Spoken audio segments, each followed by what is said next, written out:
কৃত্রিম মূল্য বৃদ্ধি এবং কারসাজি থামছে না চট্টগ্রামের বাজারে। কোনো দোকানে নেই ক্রয় বিক্রয় রসিদ, দাম নিচ্ছেন ইচ্ছামতো। আজও পাহাড়তলী বাজারে অভিযানে হাতে নাতে এসব অনিয়ম পেয়েছে ভোক্তা অধিকার সংরক্ষণ অধিদপ্তর। এ সময় কয়েকজনকে জরিমানা এবং অন্যদেরকে সতর্ক করা হয়। সুশাসন, সুদৃঢ় আর্থিক ভিত্তি, সুচিন্তা, সবার জন্য সিটি ব্যাংকই ভরসা। আমার মূল্য তালিকা নাই, ঠিক আছে? আপনি কথা বলতে দিবেন নাকি নিজে? অবশ্যই বলেন। কি সলিউশন চাচ্ছেন নাকি নিজে? সলিউশন চাচ্ছি। একে তো নেই মূল্য তালিকা, তার উপর নিচ্ছেন বাড়তি দাম।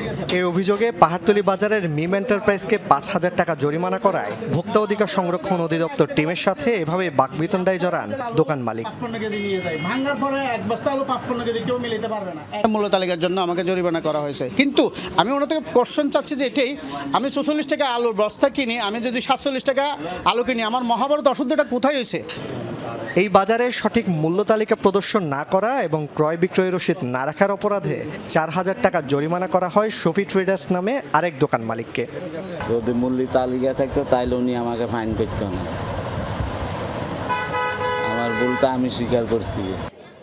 শুধু পাহাড়তলী নয়, চট্টগ্রামের প্রায় সব বাজারের চিত্রই একই। উপেক্ষিত সরকারি নির্দেশনা, ইচ্ছামতো দামে বিক্রি হচ্ছে নিত্যপণ্য, শাকসবজি, তরিতরকারি। মাঝে মাঝে অভিযান চললেও পাল্টাচ্ছে না চিত্র।